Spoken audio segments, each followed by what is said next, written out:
our 2020 annual meeting. Awesome, we are recording, and I think everybody is here that we are expecting to have here today. So welcome everyone. Just as a point of order, very shortly, my official duties as president will end, and I will fade off into the background, and I will continue to be on the board in a non-voting capacity as immediate past president.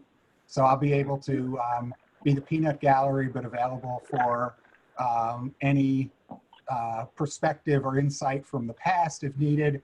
And then the ceremonial, almost ceremonial duty of breaking a tie. I've never seen a tie on the board, but I guess it could happen. All right, so the first part, I think one of the great things about us doing Zoom is that we are able to see each other and hopefully form deeper connections than we have in the past just with phone. And since the whole world has gone to Zoom, why not?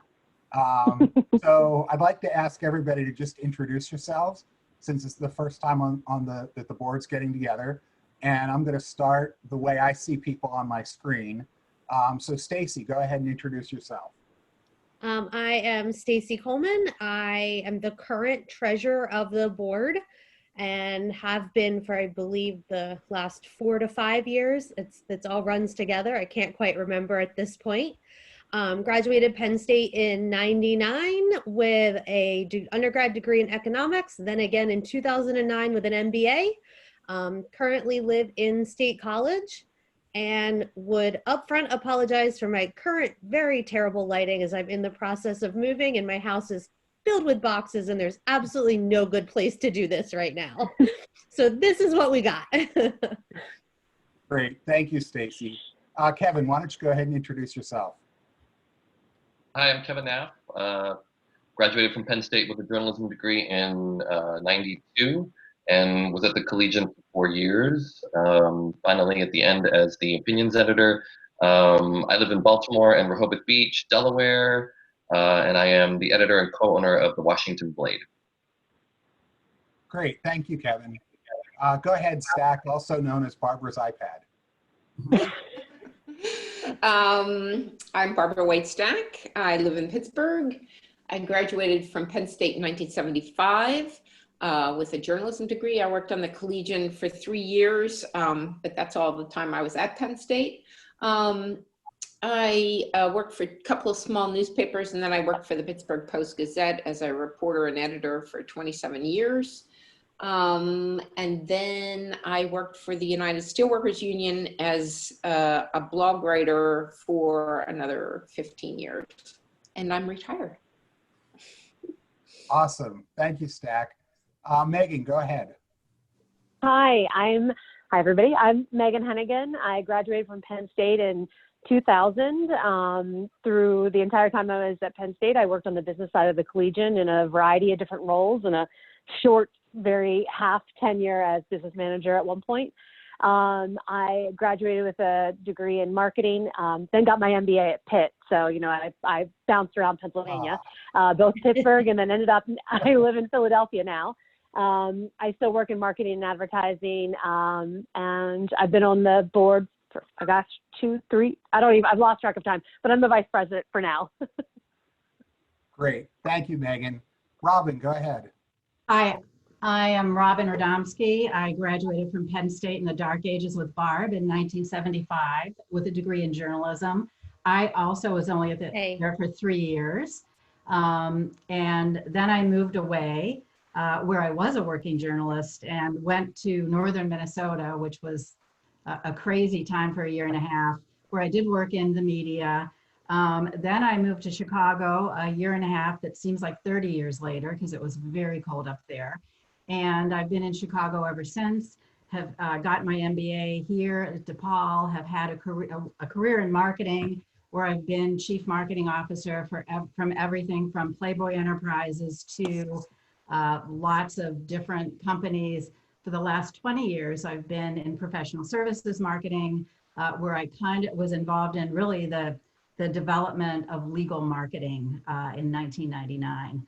I retired from that 2 years ago, playing lots of golf. I have my own firm where I basically turn down more business than I do, but I still work on really strategic marketing. Great. Thank you, Robin. Mhm. Jordan, go ahead. Thanks, Chuck. Hi, guys. Like Stacy, Jordan Hyman, I'm class of 99, like Stacy. I was a journalism major and spent about a year trying to do that out of school as a reporter.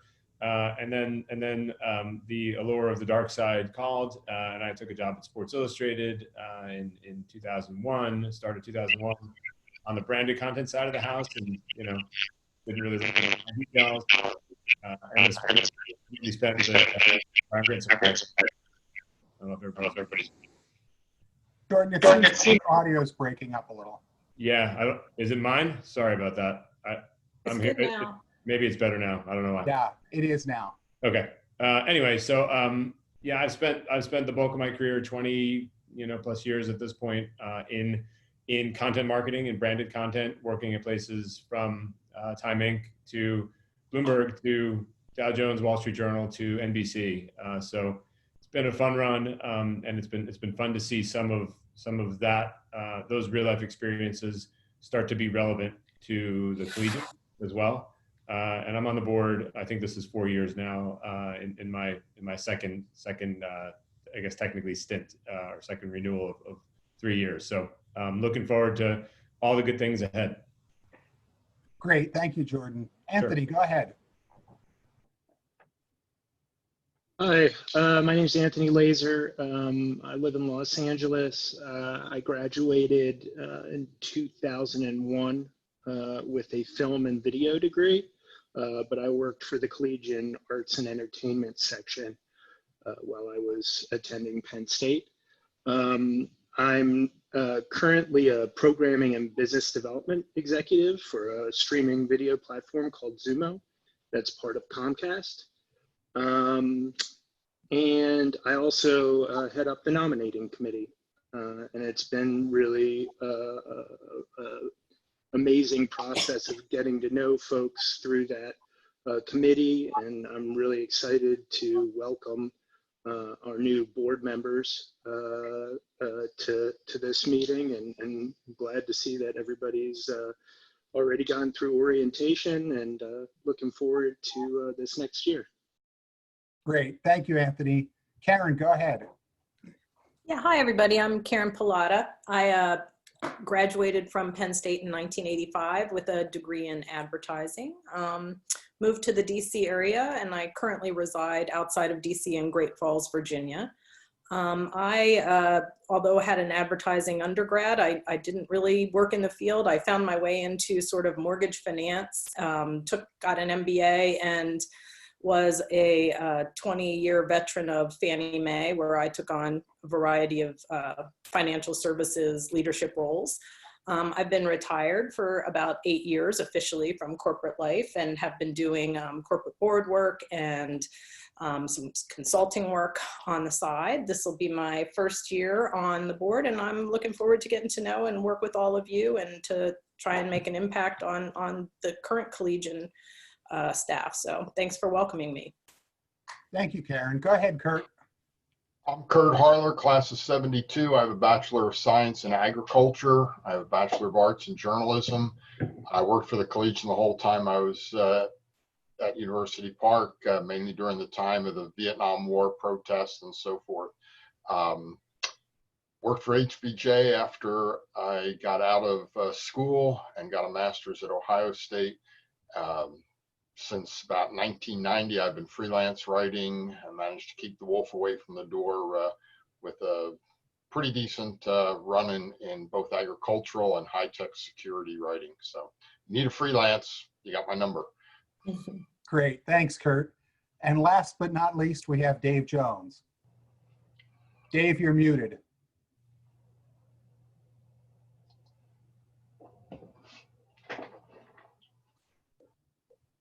You're still muted, Dave. There we go. So how's that? Yep, we can hear you. Okay. I'm Dave Jones. I graduated. Robin, you said you were from the dark ages. I'm from the darkest ages. I graduated from Penn State in 1954 with a BA in journalism. I later got a MA in American history from NYU. After my 2-year ROTC engagement, I was editor of the Collegian. I was on the Collegian for 4 years. I was editor my senior year. And after my 2-year stint in the Air Force, ROTC, thanks to ROTC, I worked as a reporter for 6 years for the Wall Street Journal, 7 years for the New York Times, and then 28 years for the Times as an editor. And I retired at the end of '97 as an assistant managing editor. Just recently, the past few years, I live in Montclair, New Jersey. I've lived there for over 40 years. You might be interested, in the last couple of years, I became a member of the board of a local nonprofit weekly newspaper in my town, which started up to, Cadence bought the local weekly and gutted it, and a local citizen decided to start a newspaper, which is unheard of. And I joined the board, and we have now a nonprofit local paper. We're trying to save local journalism in Montclair, New Jersey. Awesome, Dave. Dave, you might also mention that for those who don't know you, your time on the Board of Trustees for the university. Yes, I was on the Board of Trustees from 1997. Well, for 15 years since 1997, I was a member of the Board of Trustees. I'm now an emeritus trustee. I must say there's nothing more emeritus than an emeritus trustee. Thank you, Dave. So I think everybody has met me before, but just to run through a couple of things. Class of '83, graduated with a degree in journalism, worked on the Collegian up until my senior year, when I was told by someone I was kicked off the Collegian because I didn't write enough. And then at the end of my senior year, I found out from the editor and my good friend, Phil Gudis, what do you mean you're kicked off the Collegian? You've been on the Collegian the whole time. And I'm like, well, I haven't written anything this year because I was told by someone I was kicked off. So, you know, I guess that counts for I was on the Collegian my entire time. Was a reporter, columnist was probably my favorite thing that I did. But I was also a copy editor and assistant weekly Collegian editor, night editor, all kinds of fun things, whatever they could talk me into doing. After graduation, I went into ministry and social services, then into copywriting, into the corporate world, figured out, like several people have said, that there was more money on the dark side. So I eventually moved into marketing, left my corporate career as a product line marketing director in 2007 and started my own business. Now today, most of what I do is executive coaching and team facilitation work.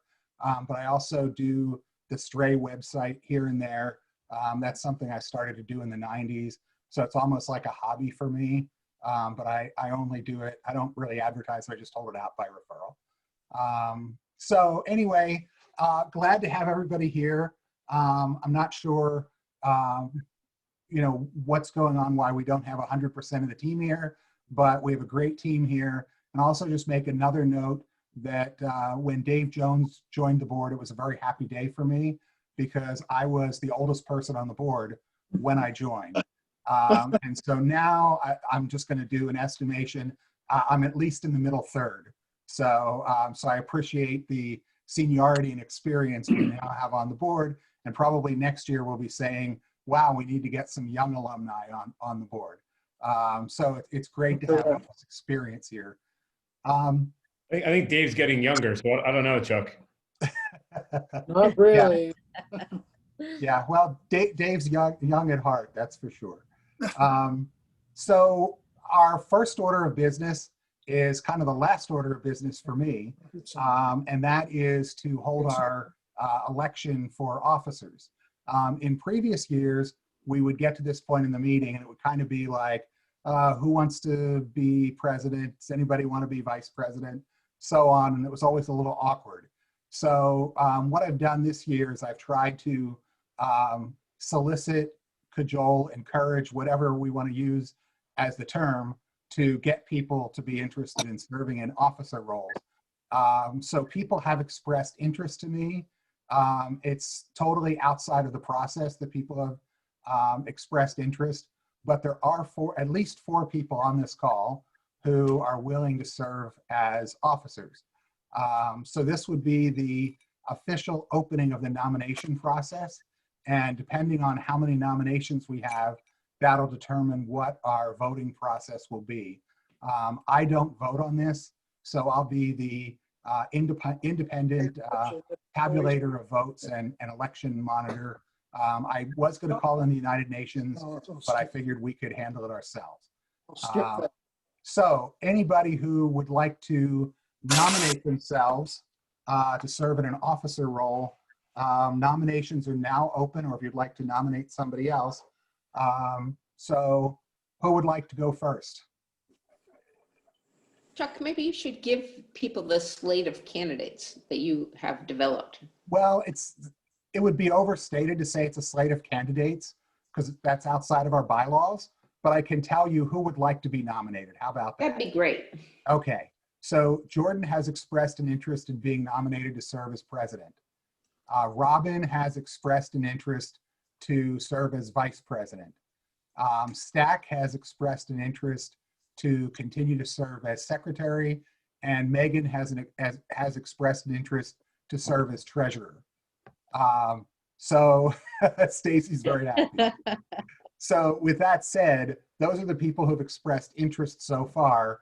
Are there any others who would like to nominate yourself or nominate someone else for any one of the executive offices? This is Kurt. I move nominations be closed and we accept the slate as presented. Okay, any further discussion before we move on that? I'll second that.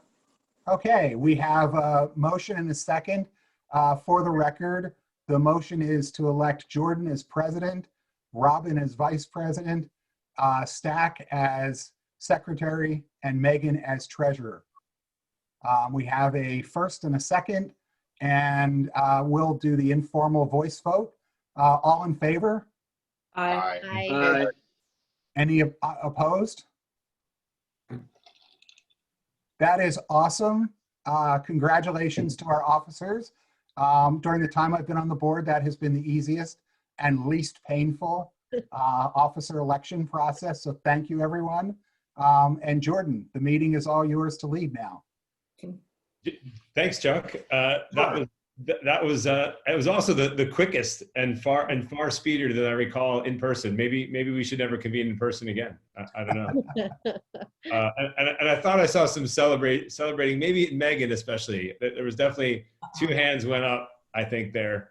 But I guess in seriousness, I think it's great. And you're absolutely right, Chuck. We've had, it's been a bit of pulling teeth to get people to say that they want to take any of these 4 posts. So I guess I'll just start by saying I think that I wanted to thank all of us that have put their hands up that are volunteering. I think it's a good sign. I also think it's a testament, Chuck, to sort of the bedrock that you've helped us to rebuild in the last couple of years. So if the first words out of my mouth are thank you, then I think that's the right way to be, the right way to start. Because honestly, and I know you're not going away, and nor will we let you, but we certainly, I think speaking personally and on behalf of the board, owe you a debt of gratitude for really keeping us on track, for making sure that we were doing things the right way, for making sure that we were not only just following the bylaws, but really protecting them, preserving them, and maintaining focus as a board over a period of time that at least for the years I've been part of the board, it would have been easy to sort of throw in the towel along the way, because others certainly have. And I'm excited about where we are at this point in time because of where we've been, and I'm really excited about the group that we have today. I just think, you know, even having been part of previous boards, we are stronger right now than at any point in the time that I've been on board. And I think that's also a testament to our new board members. So I really want to say thanks to the four of you, to Kevin, Karen, Kurt, and Robin for I guess sort of taking a chance on us, you know, and putting your hands up, and being present. And I think, and Karen, I think you said it in intros, to me, looking at what's to come, and we'll dig into some thoughts and ideas and everything when we come on to planning for next year. But I really do think it's about having an impact, making a contribution, small or large, for the Collegian, and what that means for the students who are there now, and the students who were there then, and where the Collegian stands within the university. You know, I know we all have opinions on it, strong opinions on it, and we're here because we support what the Collegian means to Penn State then and now, and to Penn Staters then and now.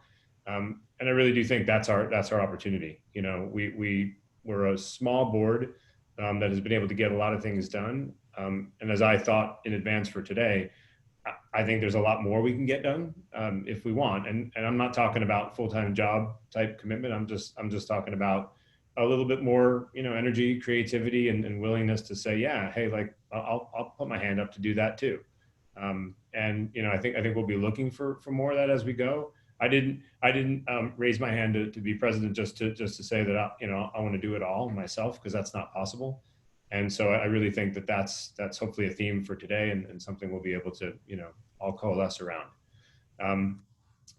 I guess maybe any other initial thoughts from our newly elected executive board members, and again, no pressure, but I think it's great that we filled the roles so quickly and filled them so well. So thank you to Robin, and thank you to Megan. I know, especially on the treasurer front, and to Stack, who has done a brilliant job over the last year stepping into the secretary role. We'll continue to rely on you, and so thank you as well. Anything that the three of you would like to say? No, just say your names when you speak, so I know who you are. I'm taking notes as we talk. That was Jordan Stack. Sorry about that. No, I know you, Jordan. I'll just say I'm looking forward to it, and you know, I love the Collegian, and we'll do whatever. So looking forward to it. And I just also, it's Megan, Zach, it's Megan. I would just reinforce my gratitude to Chuck. I mean, I think there's been, you know, a lot of, it's like feast or famine sometimes, right? And feast of opportunities and things that we could get done. And a lot of times we come out of this meeting with a lot of energy and great ideas. And then 2 months from now, it's like crickets on some calls, right? So I think, you know, I appreciate your perseverance and shouldering a lot of that stuff that along the way that like Jordan said, it's easy to be like, forget it, but you really have persevered and weathered the storm and brought us to a much better place along the way. So very, very grateful for all of your efforts. Thank you, Megan. I second that. Yeah, third. Don't go far. So agenda-wise, and Chuck, keep me honest here, please. You know, your initial agenda had us covering old business next after the election of officers. So I'm content to do that. And I also want to be cognizant. I think you mentioned that Maddie would be able to join us at some point to give us a Collegian update. She's not.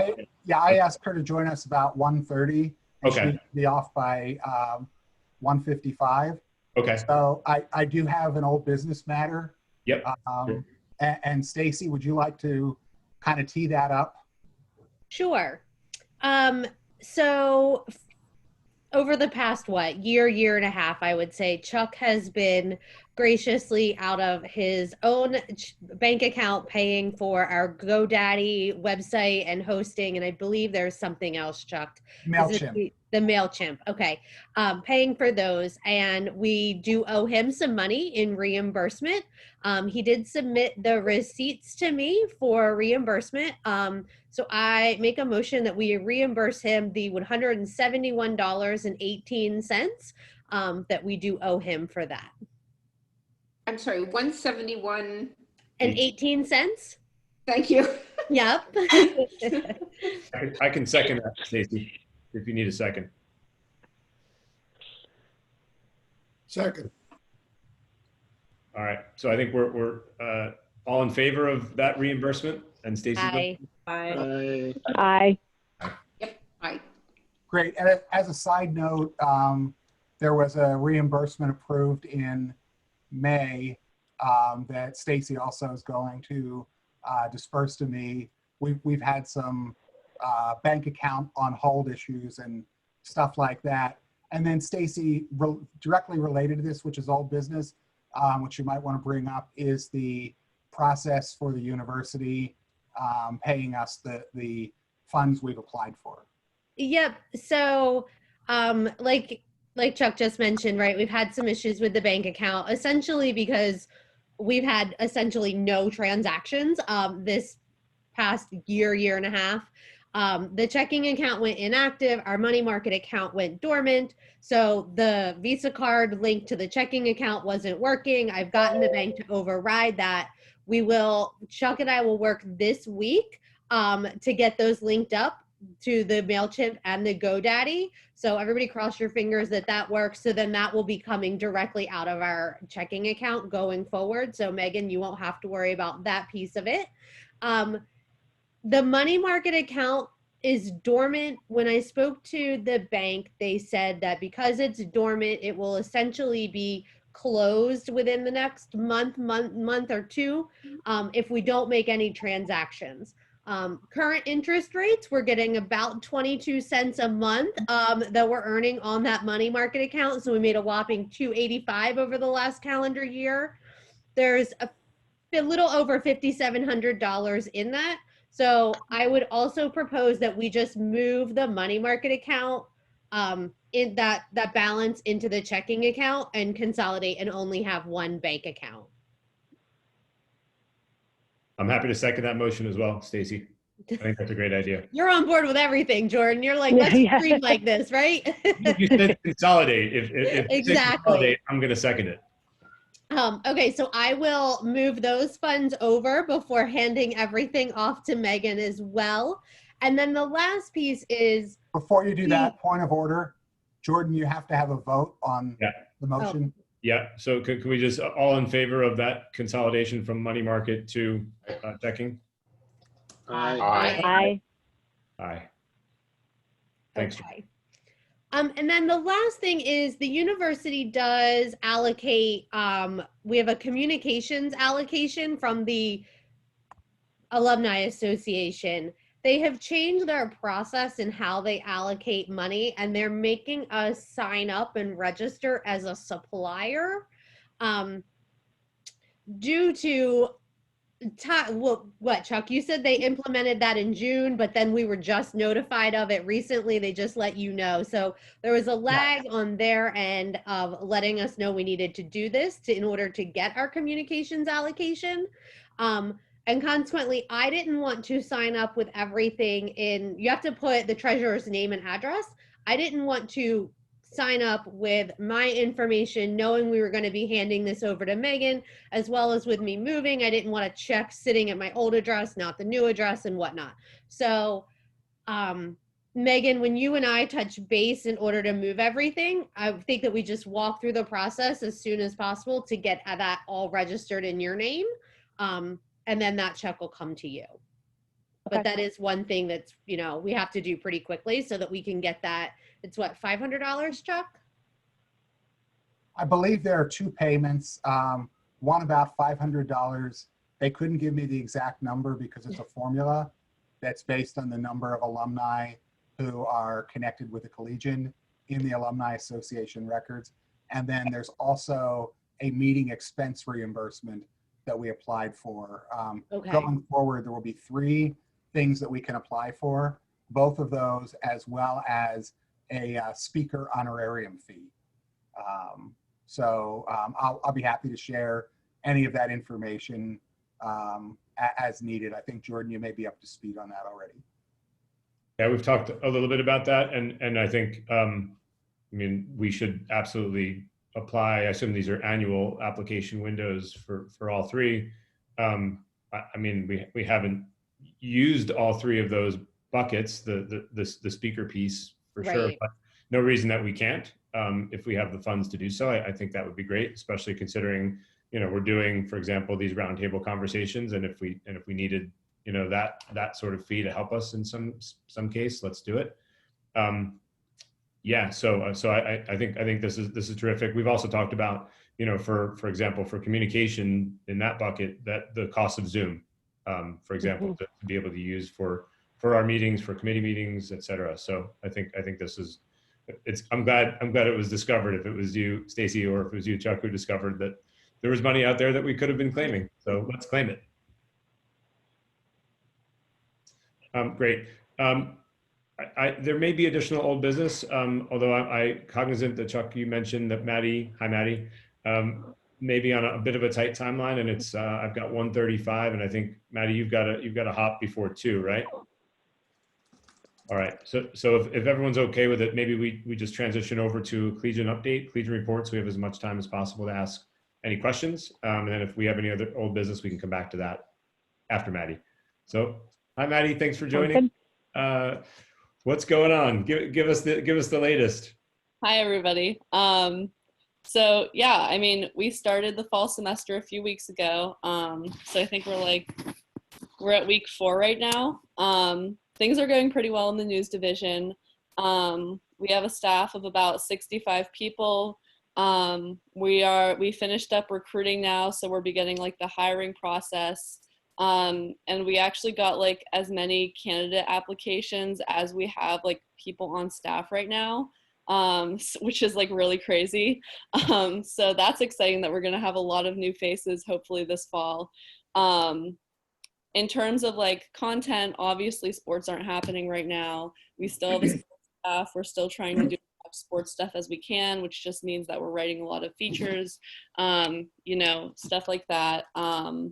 Trying to like also keep up with any like breaking Big Ten news is also very important to us.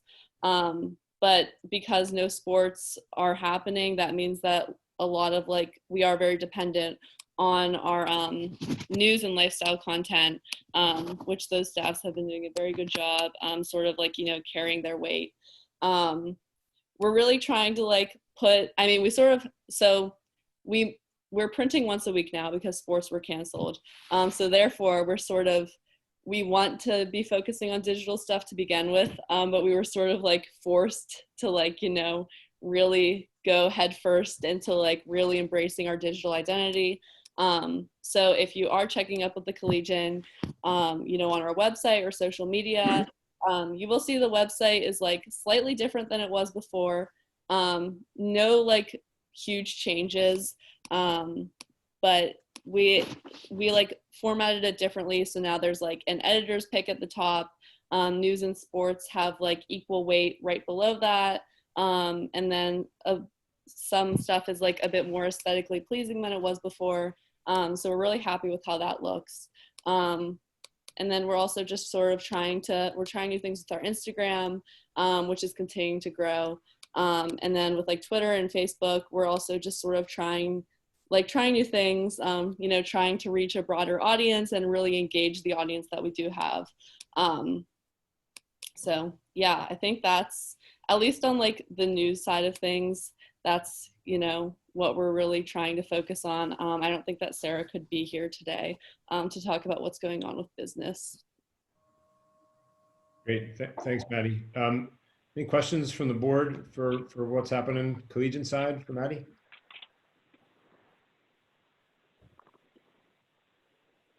I had one or two, if it's okay, Maddie. Just, you mentioned the staff size, about 65. How does that compare to past years? I know that it sounds like there's a huge potential candidate class coming in, which is tremendously exciting. So that's great news. So I'm curious about that. And then just curious if I sort of heard you correctly, sort of the editor's pick followed by kind of news and sports, if that's sort of a trial and error for this fall, considering the times, you know, and no sports and no ability to put that up top, or if that's the template for going forward. Like how much of that is a reflection of what's happening in the COVID era, and how much of that is, you know, a bit of kind of just trialing and erroring? So in terms of the staff size, 65 is pretty standard. At least since I've been here, I'd say we like have between like 60 and 80 people every semester, which I would say like last fall it was probably, we had like between 60 and 70 people. I'm not sure about the exact numbers. So we didn't really like lose anybody, which was really nice. And then in terms of the website, I mean, I think that we're thinking this is going to be the look for a while. So like the editors, like actually the editor's pick right now is actually a sports story. There was an MMA fight that like Penn State grads were fighting in. So that currently is like at the top. And then right below that, we have like a news section with like, there's like basically like a news centerpiece and then stories below, and then a sports centerpiece and stories below.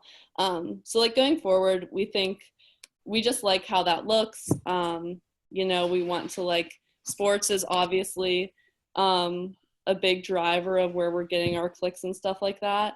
And even like now, I mean, with no sports going on, those stories are still, people are interested in reading about them.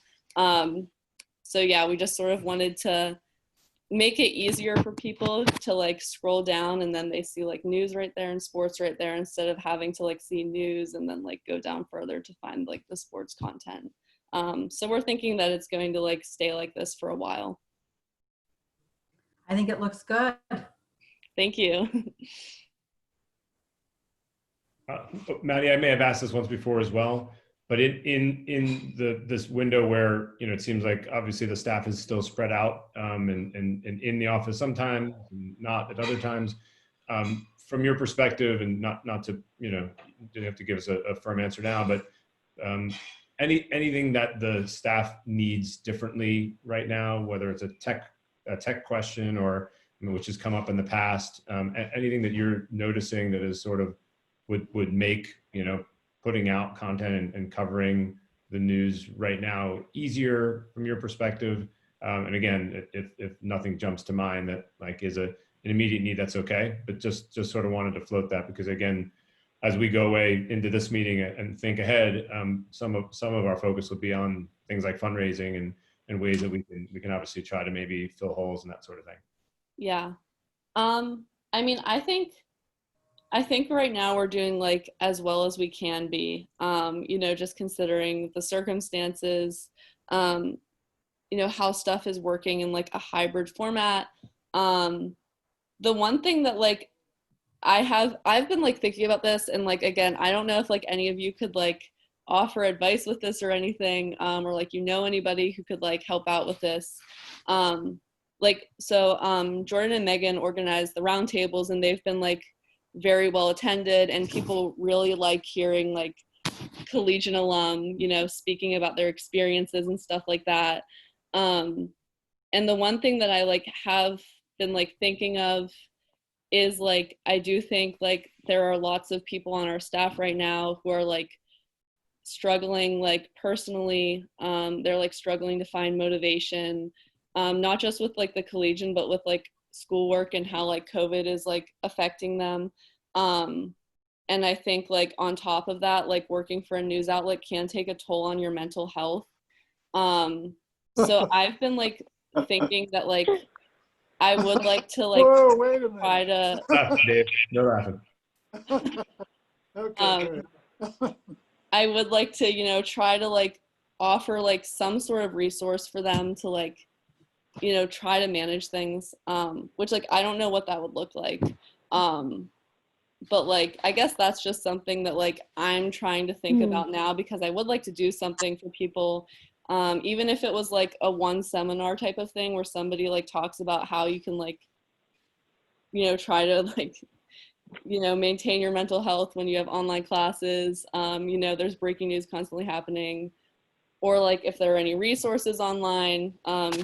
But like, I don't know like how that would look, but like if any of you ever like have any sort of ideas like with how I can like help the staff out in that way, that would be really helpful.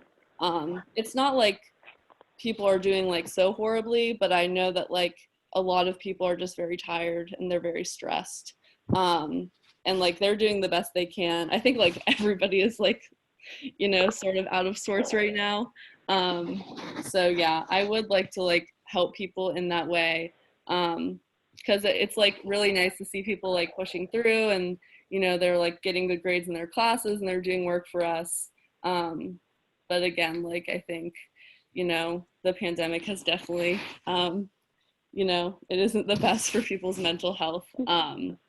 So again, I don't know like how that would look. But like if any of you ever like have any ideas, yeah, you can just shoot me an email. Yeah, Maddie, this is Chuck. I'll send you an email. So as a coach, I deal with a lot of this related to remote work and pandemic stress and uncertainty. And then also the best work data tool that a number of the people on the Collegian participated in.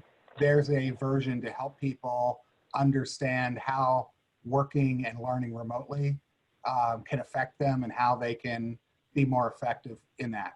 So I can send you a note and I'll be happy to help any way I can. Yeah, that would be really great. Thank you, Chuck.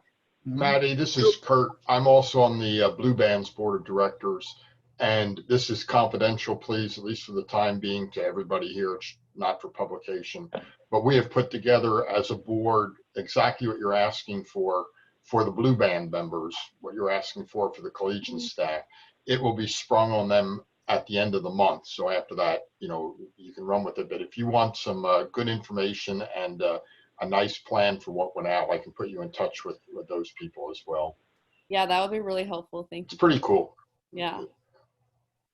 Kurt, I don't know if I don't want to make you share anything you can't share. Is it a one-off sort of, you know, one-day seminar sort of thing, or is it a suite of resources? No, it's actually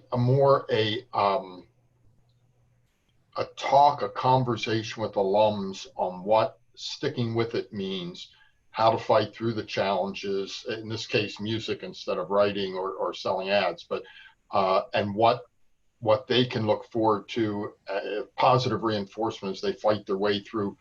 You know, for instance, the Blue Band has no performances this year because there are no football teams. We've got a drum major who will never run out in front of 107,000 people and do the flip. And much as you related, Maddie, in the writing side, there's a lot of pressures and a lot of why the heck should we even bother with this stuff going on? So the positive reinforcement angle is what they're looking at. And it will involve not only professors, but alums and other musicians who are fairly famous who will be working with the Blue Band on the project. As I said, it's nearing completion, but it was generated the exact way that your request was generated from the student officers in the Blue Band who saw the need. It's a great idea, and it's quite doable, and it's a lot of fun as an alum to work on. So. Yeah, definitely. That's wonderful to hear. Yeah, it's terrific. Okay. Thanks, Kurt. Jordan, hey, Yeah. This is Anthony. Do you think this maybe could be an opportunity to dust off the mentoring contact list that we compiled about a year ago? Yeah, I definitely do. Maddie, so we may have talked about this at one point in the past. There is a group of, and it's probably bigger than we think it is, considering that, you know, there are a lot of people that have been part of these conversations now. But we formed a loose alumni professional network. You know, all former Collegian, either news or business side staffers, who basically have said, I'm happy to do whatever you'd like me to do to support the Collegian. And they're all in different roles now. It would be very easy, you know, to Anthony's point, to activate that community, and to, even if it's just to say, you know, an offer to you, you know, and to Sarah on the business side to be able to say to your staff, hey, we have this network of, let's call it 40 people, you know, that are out there outside of the board, and obviously that extends it further, who are absolutely willing to, you know, take a phone call if you'd like, field an email, you know, just to connect. We might want to, I mean, Anthony, we might want to even think about that in terms of, because I know that can be intimidating maybe if you're a student and you're like, well, I don't know any of these people, so I'm not gonna, I'm not gonna reach out. But how do we make it a little more seamless to, to make the students feel like that there are resources out there, even if it's just like, hey, just want to catch up and talk about, the sports world right now. It's sort of in line with like what I think Megan and I have hoped would be the residual to these roundtable conversations, where it's, there are 1 or 2 or 3 panelists and you've got, 10 or 12 or 15 students, and hopefully the intimacy of those Zoom calls, which is a bit ironic, but the intimacy of those Zoom calls would allow for some follow-up, that, and I think some of that's going on, like that there is a, at least a LinkedIn, connection happening, followed by maybe an email. And so I think we can push a bit harder on that, even if it's, Maddie, as simple as like, me sending you the list of those people, which probably needs dusting off, but at least you can get a sense for who they are and where they are.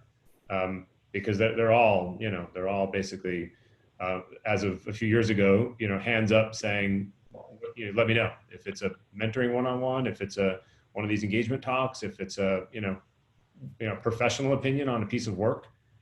All of that, I think, is in play. Yeah, I think that people, at least on the news side, would definitely be, interested in that, and I'm sure business would too. I can think of like a few people now who I know would definitely love to be a part of some sort of mentoring program or something like that. Yeah, great. Well, I'll make sure that you see that list, and maybe we can connect about making it as accessible as possible, and again, not intimidating for students. Yeah, definitely. Yeah, that would be very helpful. I know, cognizant of time, I know you have to hop soon. Any other questions for Maddie from the board? Hey, Maddie, it's Kevin. I just wanted to I'm just curious, what is the status of your office situation, and are you guys using the office? If so, how many people are using it? So right now we're working in a more hybrid format. So essentially we're saying only come into the office if you need to. We do, so Wayne wrote up an office protocol that we have to follow. We have a 25-person capacity. And we're sort of working remotely as a first option. And then obviously some of the editors and page designers need to come into the office. So then, when they do, we have cleaning supplies. We take their temperature at the door. We wear masks, stuff like that. So yeah, we are working in our office, but we're being very careful because we are very, cautious about COVID and stuff like that. Great, thanks. Anything else for Maddie? All right. This isn't necessarily a question for Maddie, but I just kind of want to maybe I don't know if Wayne was invited, wasn't able to attend, or I know Sarah had a conflict, but would love an understanding, I think, on the financial health, or whatever the right way to express that is, as far as advertising revenues and some of those things. And I know Wayne has typically provided that in the past. Keep me honest, Chuck, if I'm not remembering correctly. Yeah. Okay, we can look for that we'll get it at a future meeting. So yeah, I don't think I have that information. Yeah. Didn't expect you to, Maddie. So just noting, I'm curious. Yeah.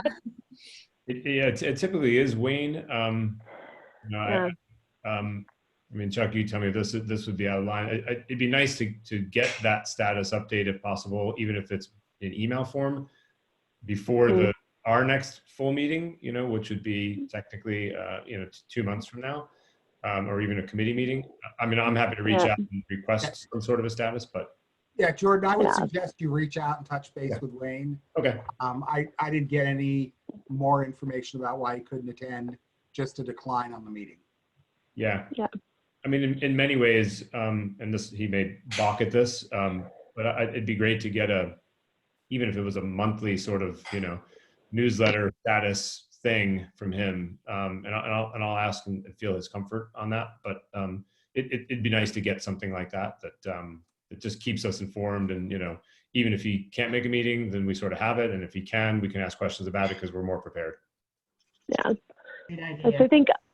I think that, we've seen the continual trends related to like most print publications, right? As to what's been going on from the financial health. I'm curious as well from the situation with COVID, right? Like it's been a little bit, some businesses have done extremely well, both either from increase in revenue, but also decrease in costs. And I'm not sure where, with how everything has netted out with some of the cost requirements around some of these things, like that, what position this puts the Collegian in. So. The other thing that I'd be curious about is if there are any case studies on how many universities the size of Penn State, what their student publications look like, how many are 100% digital, how many are doing sort of the hybrid approach as the Collegian is to printing a couple of times a week and then really posting content on the website. Do we know if anything like that exists?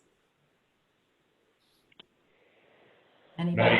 You guys haven't looked necessarily at what some, competitive other Big Ten even papers are doing? I mean, I know like a little bit because that's actually what like my thesis for Schreier is about.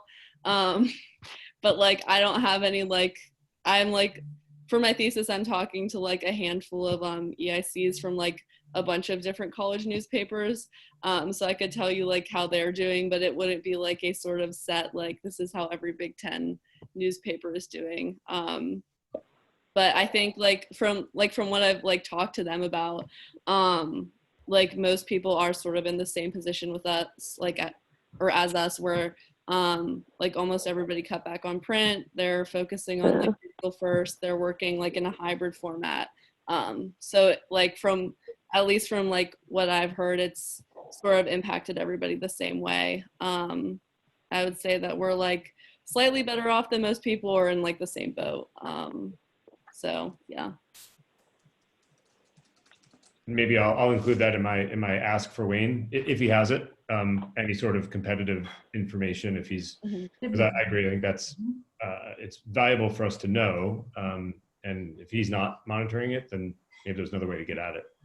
Yeah, and any sort of best practices too, like what's working for other Big Ten college papers. Yeah. Sounds like a good thesis, Maddie. Yeah, it's going to be a lot of work, but Yep. Anything else for Maddie, or can we release her to the rest of her Sunday? Thanks for joining us. Yeah, thank you all. Really appreciate it. Thank you, Maddie. Listening. Bye. All right. Coming back, just I don't want to skip past if there was anything else from an old business perspective. One thing, we've referenced the roundtable chats. Megan, you think we should give like a quick 2-minute? I know some board members have been involved with our talk so far, and thank you to all who have. But for those that have heard bits and pieces or maybe have attended one, I think we're up to 9 on the calendar now. I've got that right. We've done 2 that have been, I think, hugely successful by the metrics that we measure them in terms of the actual student attendance, but also just the engagement itself. And Megan's done great work in getting these booked and scheduled and set up down the line. Do you want to talk a little bit about what's coming and what's left on the calendar, Megan? Yeah, sure.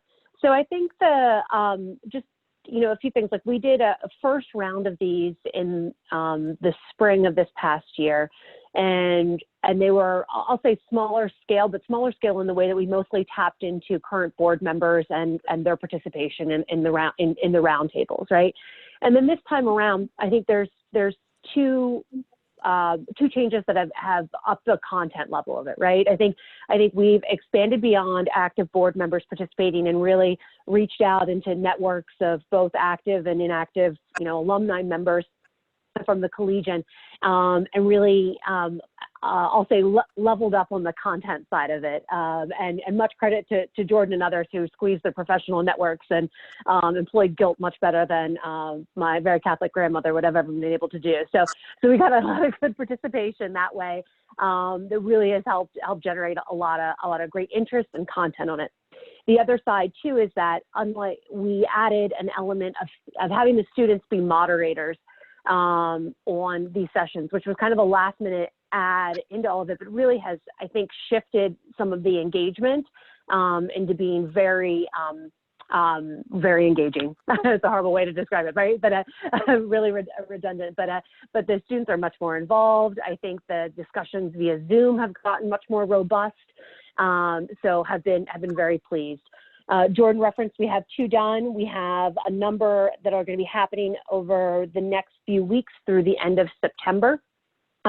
With varying levels of students signed up, anywhere from a handful up through over 20 or so participants laid out from that. We have also 2 notable alumni that'll be participating as well. We have Kim Jones, who's a noteworthy sports writer. She'll be participating, as well as Valerie Plame is going to be participating as well. So excited. Both were eager to participate, even given some of their crazy schedules via Zoom. So excited for both of those sessions coming up. So I don't know, Jordan, if there's anything else you would chime in on that too. No, thanks, Megan. Yeah, no, I mean, look, hopefully, I think we set out for these to be, of value for the current collegian staff. And then, if timing worked, to be able to help with some recruiting. I don't know that we can draw a direct line from what we've done so far to those numbers, but I'd like to think that maybe a little bit. And I think this is without a doubt sort of a franchise that we can continue to do, with maybe that added wrinkle of like, are these sessions also ripe for alums? Because I think for all the success on student engagement, how do we one of the focuses going forward is continue to ramp up the alumni engagement, and these to me, there's no, I can imagine that there are just as many, if not more, interested parties out there that used to be at the Collegian that would love to hear about things like networking and marketing and reporting in the COVID era, and what's going on with sports right now and all that good stuff. I mean, the topics are picked by the students for the students, but part of me feels like if we sold them and recruited for them as open for all, that we might even drive a higher attendance going forward. I don't know. I love that idea, Jordan. I mean, the more we market, the more success we'll get.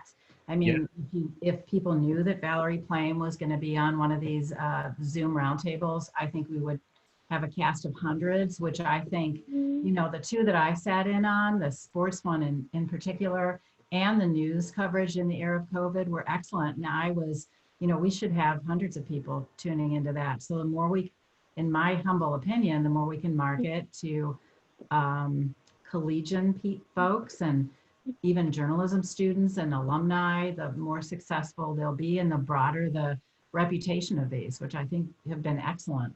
The 2 that I sat in on. So, fully agree. And we've also sort of, I think, and Chuck would agree here too. I mean, we've struggled at times to have something tangible and timely to push through LinkedIn, or any of our social handles to stick on the website. A reason to talk. And if we continue to do these, they give us. I mean, Megan's been posting the recaps. We haven't been promoting them socially, but there's no reason we can't. And obviously you sort of have, you basically have immediate content. You've got an immediate batch of interesting content that is evergreen enough, certainly for this fall. And if we did another, say, winter, spring, that, the content's still good, it's still relevant. And if we can get someone in through any of the topics one time, then hopefully they'll sign up and follow our LinkedIn, for example, or join our LinkedIn community. They'll be willing to participate in one of these going forward. They'll tell their friends, and that's sort of why we exist. So I do think we can continue to do a lot of this and serve multiple purposes at the same time. Okay. And how are you marketing them now, Megan?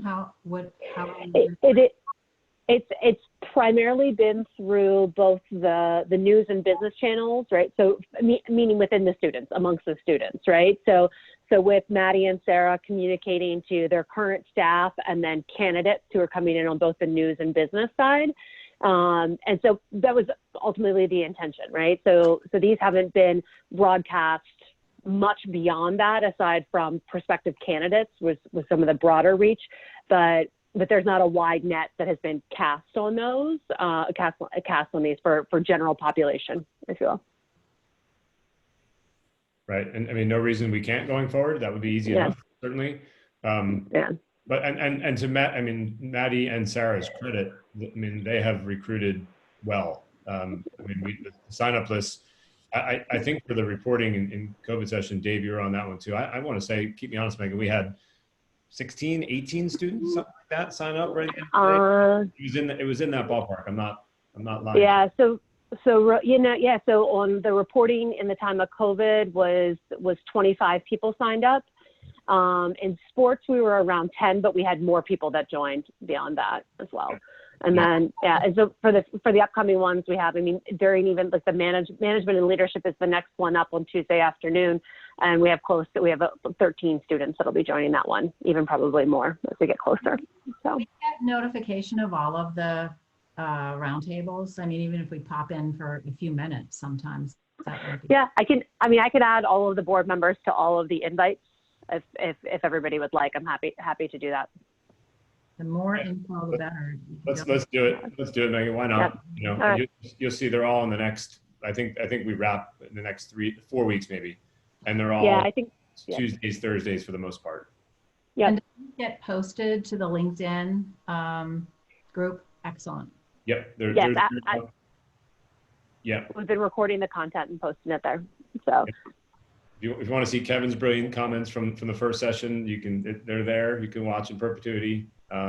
And sports was sort of fun too. They're all beat reporters. So you have a guy who's covering the Jets, Brian Costello. You have a guy who covers the Eagles. You got a guy who covers the Pirates. So and they had lots of good anecdotal information, lots of good buddy type stories, but also some real good tangible advice for right here, right now. And I think the students were really into it, which is good. Yeah. That's what we're hoping to do. How many have we done so far? Just two. Two have happened, and then there are 2 this week. We've tried to fit them as much as we can. Actually, I think we have 3 this week, if I have that right. Yep. We've got 2 now too. And it's the biggest challenge honestly is pinning down the professionals and getting them into a time slot, and then making sure that they're spaced across a couple of weeks, and then they fit with what the students' needs are. Because again, we were trying to get a couple of them done early, because this recruiting window for new candidates for the Collegian wraps, I guess, just this past week. So and Megan deserves the credit for juggling all the balls on that one. But I mean, it's a bigger lineup than in the spring, and the sign up, even looking out for the next 3 weeks, looks strong. Looks strong. Great job, no pressure for anyone that's got a session coming up. Right, I have one. One second. The day before my oral surgery. Lovely. Okay. Anything else from an old business perspective that we want to jump into? I will say that in terms of the balance of the agenda, what I want to do once we clear all business is just to jump into like committee conversations and cadence of meetings and all that good stuff. But I want to make sure. Yeah, go ahead, Megan. Yeah, the only thing I wanted to bring up as related to the alumni roundtables, and then as we think about going forward, right? So there some of the gaps and all this stuff, right? So we're using my Zoom account from SodaStream, right? So if you ever notice why you're on a SodaStream Zoom, it's because we're just using that one, right? So I don't have the ability to broadcast live via Facebook from that account. So I think that if we want to either invest in our own Zoom account, figure out how to tap into maybe Penn State or the Collegian or wherever we want to get into our own Zoom account or whatever communication platform we want to do. And I think, Robin, to your point, like I was a little bit sensitive on broadcasting some of these events to hundreds of people, right? Just because of communication sensitivities, right? Like, once you get beyond, 30 or so people on a webinar, like all of a sudden some stuff gets a little bit haywire and funky. And just, if we're going to start doing virtual events like that, we may want to think about the communication platform we're doing that on. I think how we're doing it today is perfect for the 20, 30 or so students and people we have participating. But if this grows, we may want to think about how we manage the IT side of it or the platform side of it. Very well said. Good concern. And I mean, we obviously have the funding is there, and if we've done the consolidation that Stacy made a motion on earlier, we should be able to then just pick up our own Zoom account, use it for these meetings, and also use it for those types of opportunities, and then we can more easily just kick it to Facebook Live, and do what we're doing for this meeting today, which I think that's the way to go, because and that may help with, hey, and this is just me talking, but maybe it's, the students are invited for the asking of questions. Alumni, we'd love you to attend and watch, via Facebook Live, that sort of thing. Although again, or maybe we limit it to the first, whatever it is, 20 participants, 30 participants to be able to engage live and ask questions, and everything else is being broadcast and streamed, and obviously lives in perpetuity socially, like on LinkedIn, what we've done so far. And I think but not that hard for us to, especially if we're able to just take it right and tie it right to our account, or pay for it directly out of our account, as hopefully we'll be able to do for all of Chuck's costs going forward. That seems like a pretty simple fix. I have one old business matter. So for the old board members, not that you're old in age, but you're old in experience. Could I get approval for the last meeting minutes, which I emailed to you guys a couple months ago? Yes, good call. We'll make sure, Zach, we tackle that at the start of future meetings. I realize that's sort of in the standard agenda that Chuck has used in the past. But you've got my motion to accept the minutes that you had sent through ahead of this meeting. For the Second. All in favor? Aye. Aye. Aye. Thank you. Thanks, Zach. Okay, anything else, old business?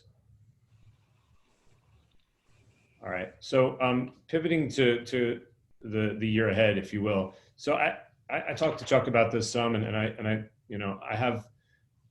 jotted down a number of kind of core goals that I think are important for us to think about. And I think maybe the way to do this is to talk it through the lens of committees, because much like getting volunteers for the board, executive posts, getting volunteers to help us from a committee perspective has certainly been a challenge. So one thought I had, and we've had, and again, prior board members keep me honest here, but we've had 4, 5, 6, 7 committees, in the past that were pretty broken out into specific tasks, like nominating committee, finance committee, and comms committee, and that sort of thing. So, we obviously will continue to have an executive committee for the executive leadership, but in terms of the real action committees, my gut, and I'd like to open it for just a discussion on this. My gut is to try to, since consolidation is the word of the day, Stacy, to maybe get us down to 2 committees. And here's my quick rationale, and then I'll clam up and see what everyone thinks. So as I look at it and think about it, I think everything we do or aspire to do kind of falls into 2 buckets. It's either student engagement or alumni engagement. And here's why I say that, right? So in student engagement, scholarships, which has been sort of its own committee, and takes a good amount of time, but it's all in a window. It's pretty much March to May where we go through the scholarship process, and it's pretty templated at this point, not that complicated. So you've got the roundtable conversations, which again maybe straddle both if we decide to change that and open it up. But it's certainly intended to help the students first and engage the students. Everything that we do for the students feels like it could fall into bucket 1, and then kind of the rest. So the nominating effort, which again is I forget when we start that, Anthony, but pretty much like May, June, through the summer. It's a window of time. Not a whole lot else for us to do the rest of the year. you know, the work that would go into a reunion, which we do a reunion every 5 years, as I understand it. Again, keep me honest here. So the next reunion would be 2022, but certainly, you know, in 2021, that might be something that we talk about or have thoughts on, but not a whole lot of time. And then, you know, and then I think the biggies, you know, questions about fundraising and whether we want to do more, / questions around paid membership tiers, which Chuck has raised in the past. The idea around creating a true alumni directory, which we sort of have in very loose form, but we haven't put a whole lot of rigor around. And I don't know if it would be that much work. It might be. This might be me underthinking it. But if we decide, you know, to go forward and try to build that out, I think the bones are there. And then, as we've alluded to, communications, which is basically, you know, a website that is far more aesthetically pleasing than it's been in the past. Thanks, Chuck. And yet is still, I think, in dire need of just content, you know, and someone to keep an eye on it, you know, from time to time to make sure that, like, I don't know, our right bios and our right pictures are there, are the accurate contact information for all board members and student leaders are there, which I think it might be up to date now. I have to look again, but you know, it sort of falls by the wayside because we I think we're all busy. Website / social handles, which again, you know, as we've talked to these, you know, these ongoing engagement talks, the alumni conversations, they give us an immediate plug to be able to put content there. So I'm not looking to, you know, have us go crazy, but I try to create more work than is necessary. But I think, you know, looking at like what the year ahead can be, and considering that our meetings as a board will be essentially every other month, we'll try to keep that cadence. You know, on those off months, if we had basically 2 committees, and again, this is just my opinion on this, so I'd love any comments and, you know, conversation around it. But if we bucketed it into for the students and for alums, and then figured out where the swim lanes are, knowing that full well that there may be some overlap, you know, and that's okay. And then with the thought that, like, you know, let's make it easy. I'd like to see every board member be on one or the other, so that you have skin in the game on one or the other, if not both. Certainly, there's no reason you couldn't be on both committees. But if you're just on one, and that way you're keeping up with correspondence, and you know, your brain is sort of always looking for ideas to focus on the student side or alumni side, and all that goes into it. I think that sort of simplifies things, takes some of the pressure off, because honestly, as someone that has been on multiple committees, it can be a pain in the ass, and I get it, and I don't think that that's the intent. I just don't think we want to feel like, oh, like which 3 did I sign up for again, and like what do I need to do, and like are there 3 different meetings that I need to make sure I get to between now and our next full board meeting? Mm-hmm. You know, I mean, the board meetings are the important ones, and the committee meetings, even if they're by email and Zoom or whatever from time to time, at least let's put some of the action on half of us and the rest of the action on the other half of us, and try to get some things done that we have talked about as a group. And just for whatever reason, no finger pointing, we couldn't push forward. So that's my gut as committees go. And then, you know, we can, and frankly, some of the goals that lie within them, but I'd love everyone's take. Is your thought with that, Jordan, then, like, so in the example, like a student engagement committee that, or within each of those committees, it becomes somewhat project related, because some of the activities wouldn't be like, whether it's like the scholarship or you know, different things, maybe where if they were typically be a committee in the past, maybe we need like somebody to lead it within a committee. I don't know if I formed that as a question fully. No, yeah, I know what you're asking. So I mean, I think it's look, I mean, I think it's plenty fine, because the other question too, and you know, and Chuck had a take on this, is who runs the 2 committees. You know, for accountability, there's part of my brain that says that, you know, that I should run one and Robin, you run the other, or chair the other, I should say. Although I also am totally open on that front. Yeah, Megan, I mean, I think there are, within each, there are, let's say, 3 to 6 core tasks or responsibilities. So, you know, it wouldn't be a bad thought to have someone kind of own, to own nominating within, within the alumni committee. Just so that, when it comes time to rev that up again, which again, it's a dormant need for much of the year. And then we get to whatever it is, May, and, we need to start thinking about it. Although in fairness, if you do have someone who's assigned to it, and Anthony's done a really nice job of it, then you, to a degree, you're kind of always thinking about like who else is out there, what's our bench look like. And in fairness, and one thing I'll reference in terms of goals I think are important, how do we get more people involved with those committees / beyond build a deeper bench, for the future of this board? Because that's, and Anthony will nod to this, like we've had to go really recruit. We've had to work hard at it. It's paid off because look at who we have today, but it's, it's work. And I think it's not that complicated for us to say, hey, like there are opportunities right now to get involved with the board and with the Collegian, and it can be simple, and you don't need to be on the board to be on a committee. And then all of a sudden, if we can deepen that bench, it's going to make our nominating efforts easier because we're going to be pulling from an active community already. Yep. Just a governance question. Is everybody on the board, should everybody on the board be on a committee? I mean, I would think yes. I would think yes. In the past, that's always been the expectation, is that everybody on the board is on at least one committee. And to Jordan's point, we've had like 5-6 committees at a time, which then ends up being like 3 people per committee. And then in the past, again, we've been bound to have one person that either has resigned throughout the year or really not been an active participant. So then you're down to 2 on a committee. So I don't think that having more smaller committees has worked to our benefit. So I do like the idea, Jordan. I think you're onto something here. If we just have 2 committees that have larger umbrellas in terms of scope of what they're responsible for. Because you're right, like look at nominating or scholarship. They're such a small window of the year, but we've had people that have specifically been responsible for just that. And maybe that's the only thing that they've done, and they've not participated in anything else the rest of the year.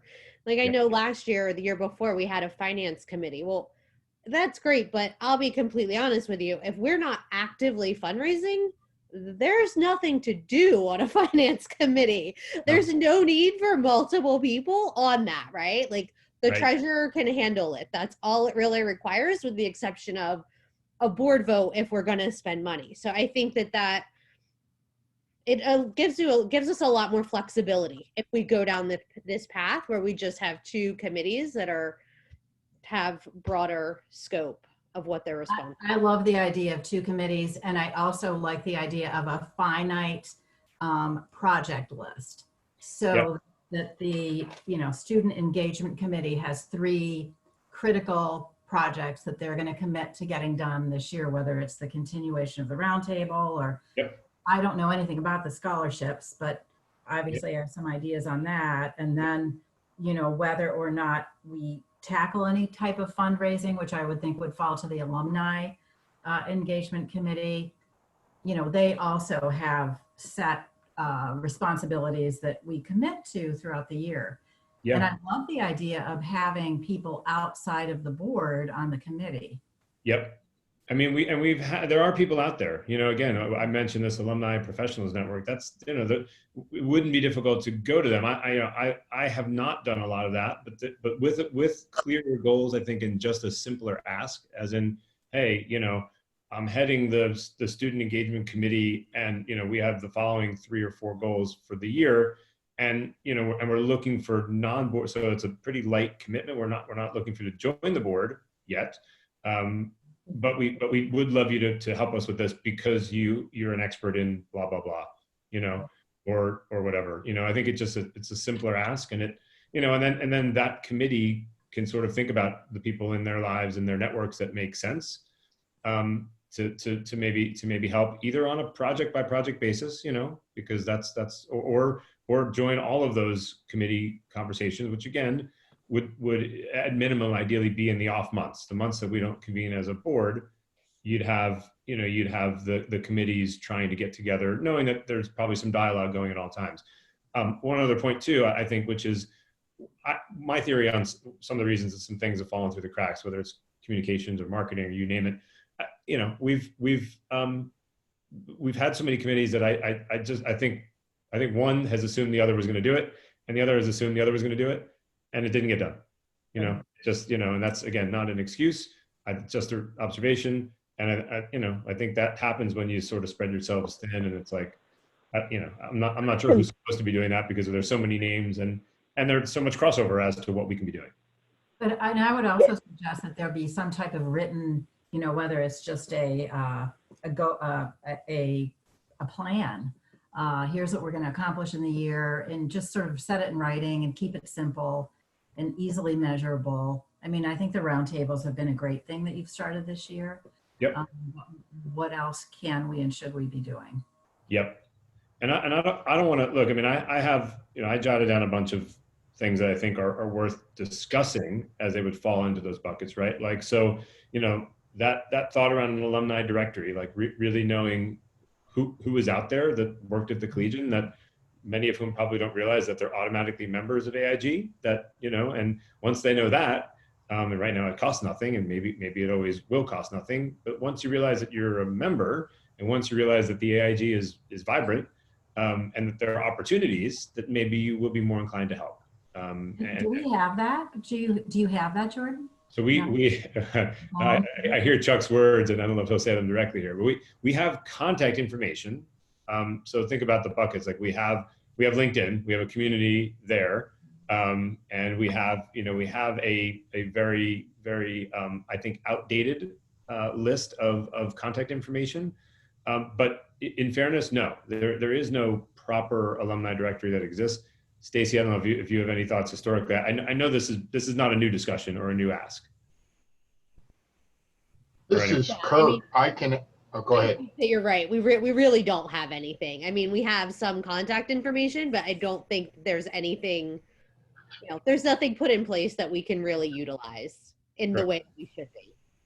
Right. This is Kurt. I have a full directory, but it's old. It's probably the one you're referring to, Jordan. It's from 2004, I believe, of everybody who was a member of the Collegian prior to that year. And the easiest way to get the information is simply to go over to Hint Center and ask the Alumni Association to give you a printout of current names, addresses of everybody who listed involvement on the Collegian in their alumni report. And they takes a little while, but they'll get it for you, I'm sure. So Jordan, I'll jump in and add a little perspective to this. Please, yeah, thanks, John. The Alumni Association will give us a list. The caveat is if people aren't active members of the Alumni Association, then the data that they give us is suspect. So there's some people who, graduated in '84 and last updated their contact information in '87, right? So there would need to be some work done there. We also have a list of about 2,200 people in email, and we get about a 30% open rate when we send emails. So that's something, and the idea behind the directory was if we ask people to volunteer to put stuff in the website directory, then they could start to let the alumni know that they're in touch with about the directory and try to build some momentum that way. But Kurt, we have nothing like a hard copy list you're talking about. This wasn't a hard copy list. This was digital. Okay. Yeah. And we did. I mean, you're always going to find people who moved yesterday or who got married and changed their email address. But having 1,000 names is a lot better head start than having 35 names. Absolutely. Yeah. One of the challenges we've had before was getting somebody to volunteer to parse through the Alumni Association file and figure out what's valid and how it overlaps with what we already have in our records. So that's kind of like a data management project, if anybody would like to take that on.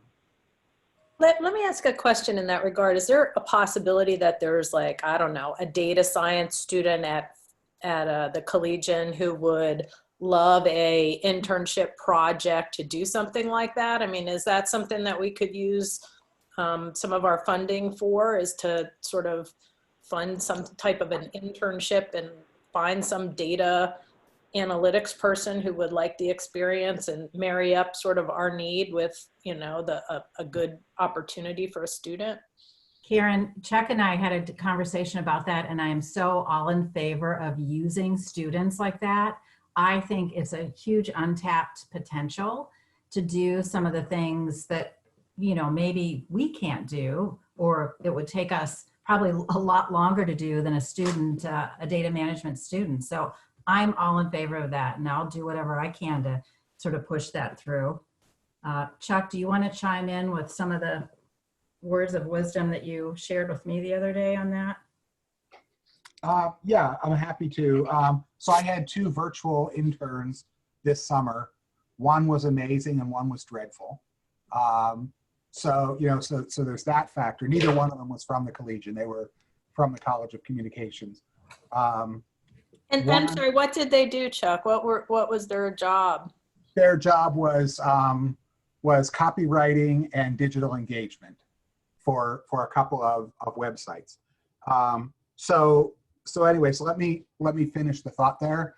So one of the things I suggested to Robin was, we're into the semester now, and if we wanted to truly be an internship, what would be a good approach would be to get our ducks in a row with specific projects and start to advertise for the spring semester, right? Because right now students will be looking at what's coming up for the spring.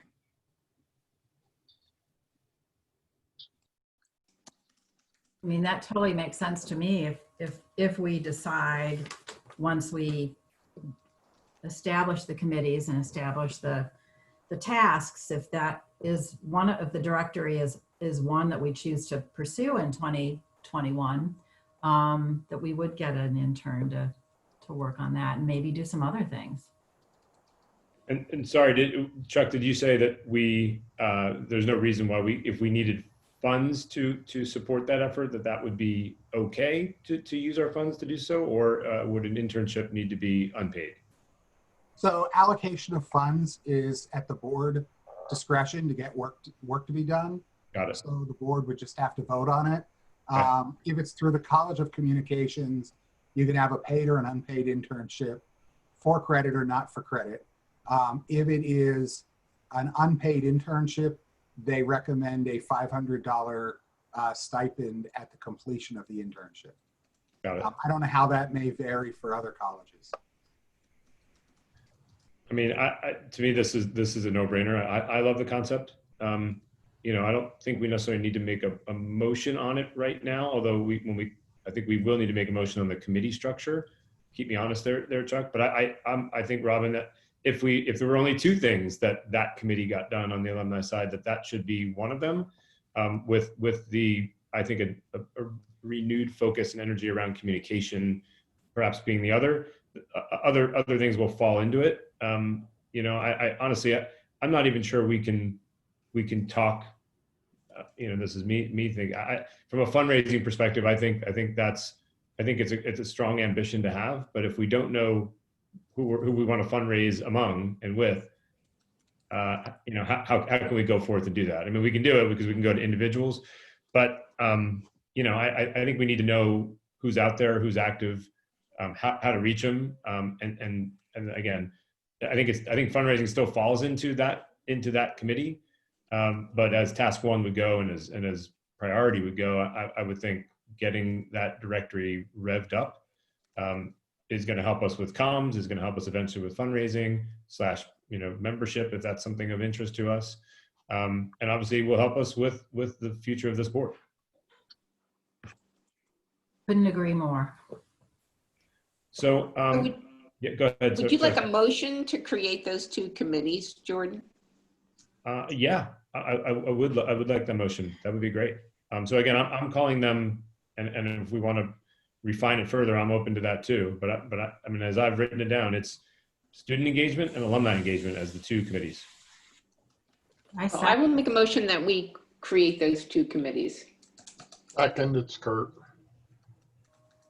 I agree. All in favor? Yay. Aye. Aye. All right. Sounds like we'll pass with those two. And what I'd want to say is, I think there's two ways to do this. I mean, we can either like show of hands now, or we can send this around post meeting, open to feedback on that in terms of sign up for it. But again, I'd want to make sure that we have that everyone is on one, if not both, because you're welcome to be on both, and that we don't have, two people on one and the rest on the other. We can also, I guess there's a third way to do this, which would be if we want to discuss now on leadership of those committees, and then have the leaders lock it up from there, and just make sure that they keep track of not only the who, but also the what from a goals perspective. I think with the ambition to meet as a committee at some point in the month of October, again, to schedule that to meet, to discuss kind of priorities, report back to the board with, immediate action. So for example, if we want to vote at our next meeting on a stipend for a spring internship for a data scientist type student to help us, let's do it in November so we can get that moving and have it ready to go, for say January, I assume. So I guess let me ask, is there anyone on the board that is interested in taking an ownership of either of those committees, student or alumni engagement? I thought you said you were. I said I'm happy to. You said you and Robin were going to do this. We can, and that will make sure that work gets equally divided. I just don't want to, take it all on if others are interested in it. Is it, you had mentioned the different finite projects. Maybe we have project leads. Yeah, so I think that the project, I think so there are clear lanes for each, right? Like again, under student engagement, scholarships, the student engagement conversations, the talks that we're doing right now, and on the alumni side of the house, things like communication and creation of alumni directory. My instinct is that the individual committees should meet and then in a group of 4, 5, or 6 of us say, okay, here we agree as a committee on these are our goals. Column 2, 3, or 4 for the next 12 months, and let's from there put a point person on each, so that we can report back. I think that goes into an update to the board next time as to here's what we're doing as a committee. We've agreed on the following priorities. Here's who's running point on each of those, so that again, in years past, the committee updates were one person talking. Now I think everyone will have something to say because, like Karen, if you're running the scholarship update, then that would be yours. If Anthony, if you continue to run nominating, then that'll be top of mind. And if there's an update there when there is, you'd be the go-to. So, but I think it's easily managed within each of those committees. And if we have 12 members, we've already got enough for 2 committees. Got enough members. Agree. Yeah, so I think Jordan probably maybe the best way to handle it is figure out who the 2 chairs are going to be. Then we can divide up what those key priorities are.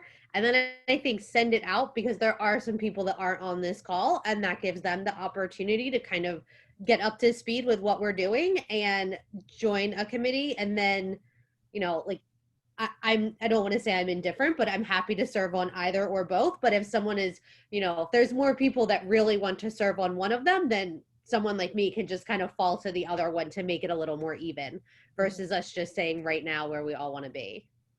That sounds fine to me. I don't think we need any motions for that. Robin, I'm totally on board, and I know marketing and networking is your expertise. If you want to take the lead on the alumni side, I'm happy to maintain the lead on the student side. And we can touch base. Does that work for you? Yeah, that's okay. As long as I have people on the committee who will do 1 or 2 things. That's the intent. That's the full intent. Yeah. All right. Then I make a motion that Jordan is chair of the student engagement and Robin is chair of the alumni engagement committee. Second. All right, all in favor? Aye. Aye. Aye there. All right. So that we'll go forward with that. Robin, we can touch base on email, but my instinct is we can get a note out after this to let everyone know what we're thinking, and hopefully get quick signups for for those two committees. And then I think you and I can go forward with scheduling a conversation, the initial conversation for those committees, with the intent of laying out what are our goals, who's going to run point on each of those goals. Because I think that's the moment to do it, and we can report back to the board at our November meeting with what do those committees need, what's important, all priorities, anything we need to vote on financially, et cetera, et cetera. Absolutely. And I'm just curious about the scholarship. So does the AIG give a scholarship? Yeah, and I saw there was another question that came in to me from Kurt. So yeah, so we annually award scholarship dollars. We've awarded to 2 students at least the years that I've been on the scholarship committee, and so the amount varies per year, but it comes from the college, and there is a pool of money that we've been allocated to give out. Off the top of my head, it's this year we gave about $4,000 each to a news side student and a business applicant. I will say, and the process tends to start like early spring. I'll say March actually, and there is a template that we've used, which I think has worked well, a scoring template, so sort of to make it a bit less anecdotal and a bit more rooted in data and scoring. And my instinct, so we've had a committee just to do that of 4 or 5 of us each year. So I would assume in this case that the student engagement committee as a whole will each have a say in that and in terms of the voting, and we'll have someone run point on just the process, and then ultimately the dollars themselves are actually granted or deposited in student accounts like in July. That's what happened this year. That's great. And the reason I asked the question is Barb and I have some alumni who actually started a scholarship, the Rickstar Scholarship. Barb, was that ever brought up to the committee to sort of try to get them involved with us? Rickstar was a sports editor during our time, our 3 years at the Collegian. I'm just curious about that. Does anyone know anything about that? Or Barb, have you talked about that at all? We have not discussed that at all. Okay. Well, I just think it's interesting. Particular scholarship, I just want to clarify that that's not coming from the AIG funds specifically that we have. There is an endowment at the university, so it is fully managed. Like all we do is essentially take the applications, and go through and determine which business student and news student we want to award the scholarship to. So that's not something that we have had a need to specifically fundraise for, because it's not coming out of our AIG funds. Got it. And I figured that. I just wondered if there was any synergy and if there are other scholarships that Collegian alumni have banded together. The way the Star Award works is that we donate to that scholarship. And it just started. I think we started it. Rick died, I think 2 or 3 years ago, and we started. And it's just those of us who liked Rick and wanted to, commemorate his memory and do something for students. So, just curious. Yeah. So, Robin, if there's on the one hand we haven't had a ton of applicants, right? Which is something that anyone on the scholarship committee, Anthony, Dave, will attest to. So we'd like to see more, and I think we can push harder. And my gut is, with Maddie and Sarah, we'll get some more buy-in there. But at the same time, there's a finite pool that we do get from the college to be able to, or that the college gives out, that we have a say in who receives it. So if there are other opportunities, that for us to either again at least point the students in the direction of, and or perhaps contribute to, and or think about anew that are in addition to that. That's not something that we've done in recent years, but it is something that I think we absolutely can do as part of that alumni engagement committee. It's just a good synergy. And, you know, the people who run that, you know, might be potential AIG board members or participants. Agree. Agree. And that's, again, that is really good thinking when it comes to, so should someone from that scholarship team, you know, perhaps join, you know, one of the future committee conversations, get them involved just to see how they're doing what they're doing. Is there synergy? Can we help to boost, you know, the war chest there? And you know, again, maybe that person or those people would like what they're seeing and hearing from AIG enough that they stick around, you know. I would be glad to reach out at the appropriate time. Yeah, thanks. I think that's a great idea. Okay. I think I mentioned it, but just to make sure we get it before we get, and I know we're getting toward the end of our window of time. So as meeting cadence goes, and I'll pick up the pushing these into your calendars, but we're required to meet at least quarterly, and as I understand it from the bylaws, and my push will be to have us put our full board meetings on for every other month. It's what we have aspired to do the last few years. I think it works well. We've done, you know, and open for comments and thoughts on this. We've done midweek the last couple of years, like a Wednesday or Thursday night. We've tried to do them late enough so that it's kind of after the work window for Anthony on the West Coast and anyone who's, you know, not on Eastern Standard Time. Got your back. So I think timing wise that you know tends to work for all, you know, like a 7 or 8 p.m. Eastern start. But wanted to float that if I you know, I was looking at like, do we want to go for like the third Thursday of every other month? So, you know, we're talking like, you know, I mean, if we did something like that, it'd be something like November 19th, Jan 21, March 18th, May 20th. You don't need these dates now, but if we did something like that, it you know, steer clear of holidays, of course. These are hour-long calls. We sometimes bleed a bit over, but I think I'll try to keep them tight with the thought that, again, a lot of the communication can happen by email and within these now expanded committees. And if we did do that from a meeting cadence, then again, the off months, you know, your October followed by December, et cetera, would be the time when ideally the committees meet. You know, again, it's a weird world, so not everyone's going to make everything. But I think we should, with that in mind, of basically everyone knowing that they have once a month either a committee or a full board meeting for an hour tops, you know, hopefully have pretty good attendance and buy-in at that. You know, with enough things happening at a committee level that there's you know, some substance when we gather up to get board buy-in and, you know, to get things voted on, that sort of thing. So comments, thoughts on approaching it that way? Sounds fine to me. Okay. This was pointed out before too, but I think if we have people who serve on both committees, so just making sure the cadence of the two committee meetings is on either different weeks or different days within the same week, whatever works, but everything else makes sense. Yep, agree. Yeah, and I think it makes sense to, I mean, to at least have one or two of us that want, and we'll see how it shakes out. And it has to be you and me, Robin, just from an oversight / making sure we're not tripping over each other perspective. You know, have at least one person on the student side that also sits in alumni and vice versa, so that there's actually, we did already talk about that, and I think we're going to handle that, or, you know, we haven't talked about that, but if you're not going to handle that, we will. As long as that's happening, I think that's healthy for us. Agree.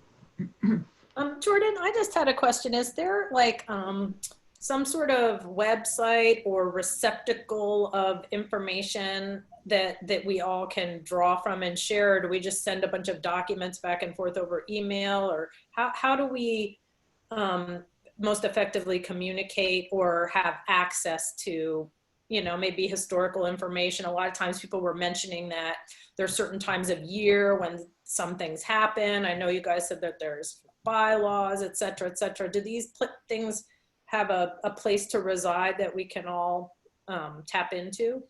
They do. And Chuck, I may ask you to chime in again in case there are any further updates to this, but we have a Google Drive.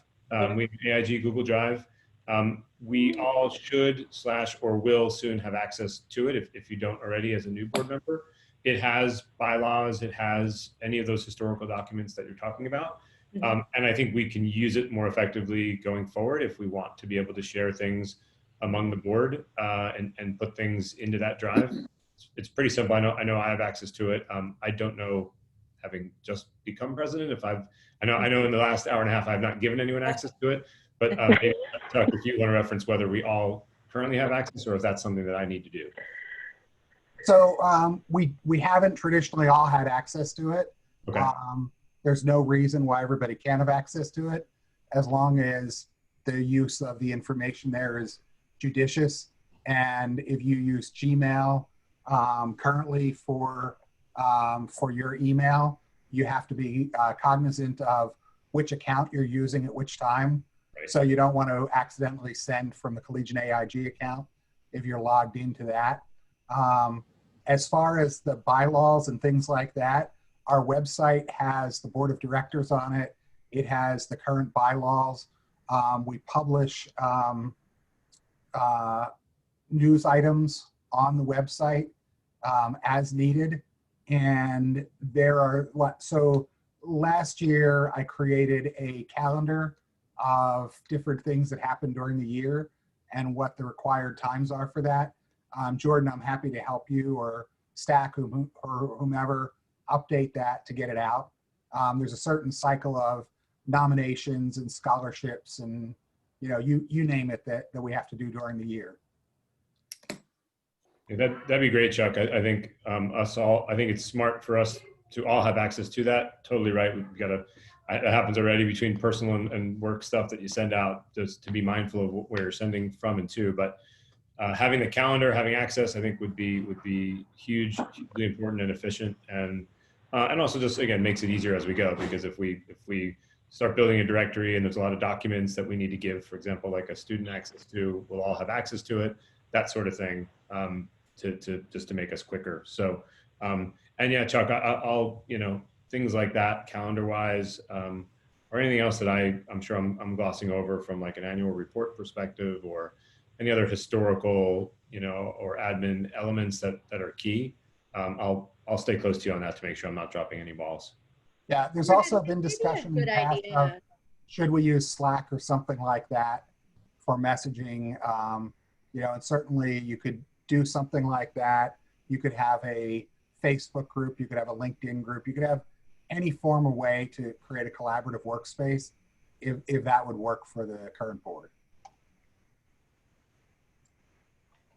Jordan, it may not be a bad idea if at the next meeting, if we just took 5 minutes and walked through that calendar, so that everybody, all the new members, including, a refresher for all of the current members that have served for a while, we just, could walk through that calendar so everybody knew what timing, what activity required what timing, and it would give an opportunity just to make sure that we have everything on there.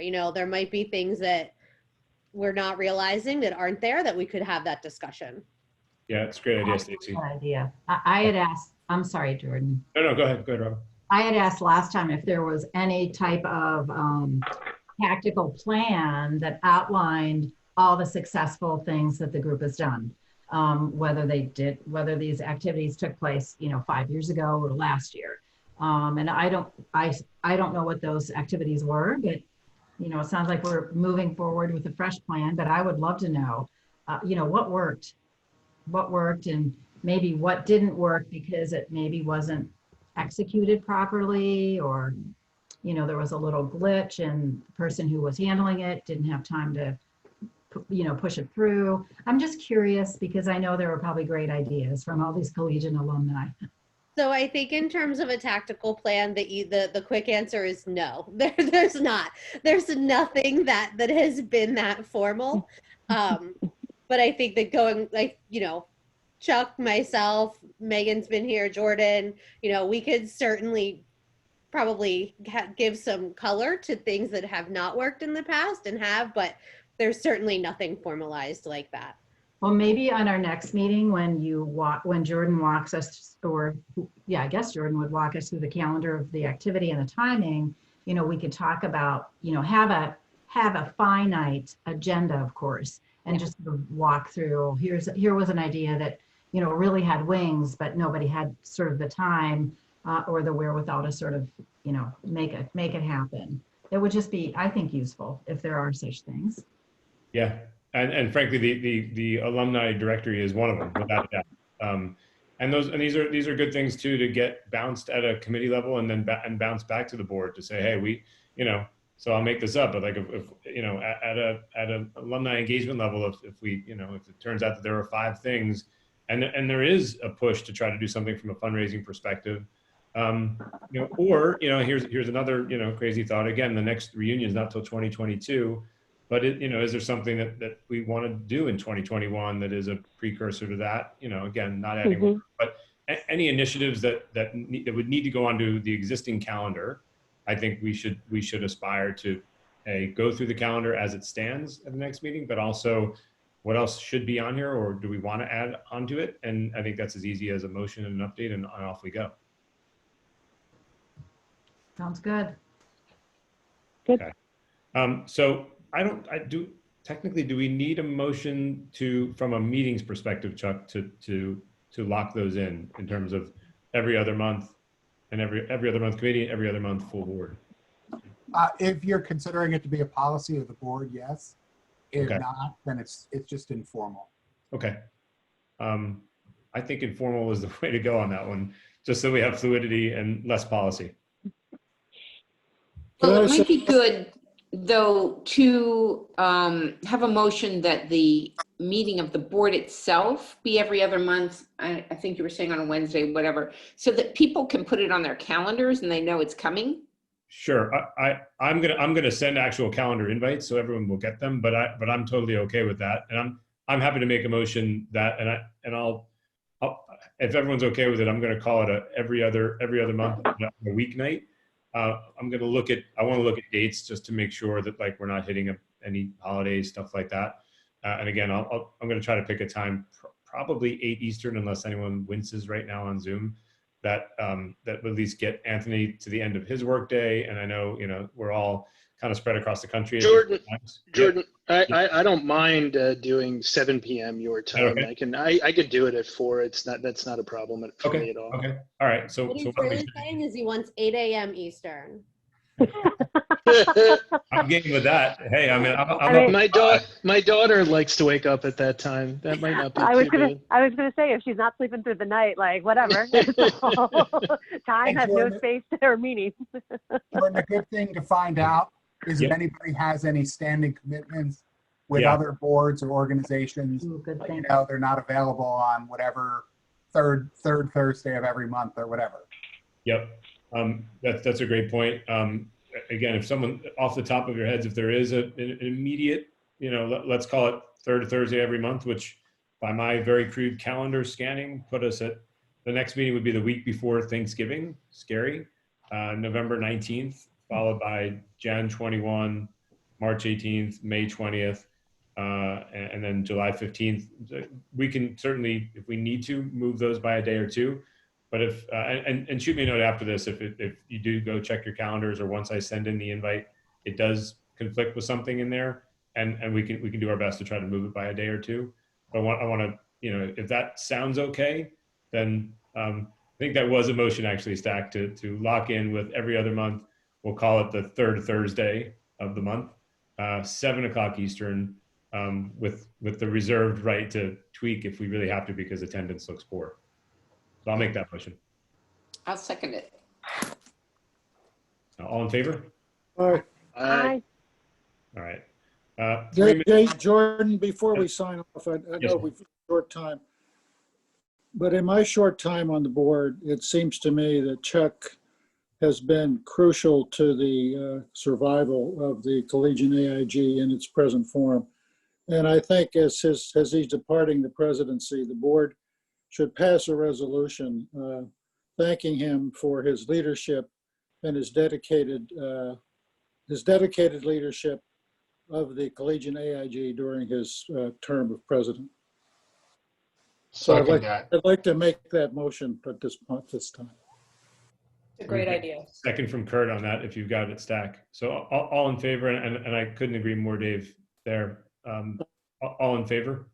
Aye. Aye. Aye. Aye. Thank you, everyone. Thanks, everybody. So appreciate your time. Keep a lookout for invites to come and a note about committees. And I'll shoot you a side note, Robin, just to think about this strategically so we can make it simple for everybody. Definitely. Take care. Thank Enjoy you. your Sundays, everyone. Everybody have a good afternoon. All right. Yeah. Thank you guys. you. Jordan. Bye, guys. Right.